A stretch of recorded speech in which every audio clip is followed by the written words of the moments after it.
Avoid these three people in life. Avoid these three people in life. Number one, a shadow walker.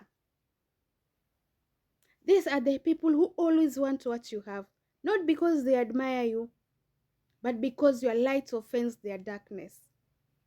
They always study your moves, not to learn, but to compete with you. These are the people who always want your win.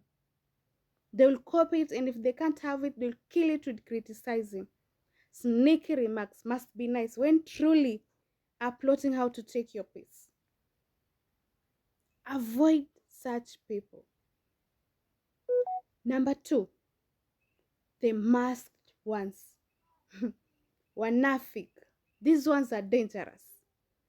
Always smiling in your face, but dragging your name behind your back. Clapping for you in public, but curse your name in whispers. These are the people who always talk about loyalty, but switch sides when convenient. They ain't your friends. They are spectators waiting for you to fail so they can say, I knew it. Run from these ones. Number three, the energy thief. Every time they come around you, they leave feeling drained. They never celebrate you. They never uplift you.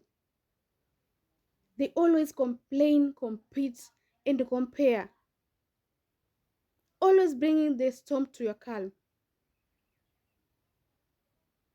Doubt to your vision. Bad energy. Mrife from these ones. Their mess ain't your mission.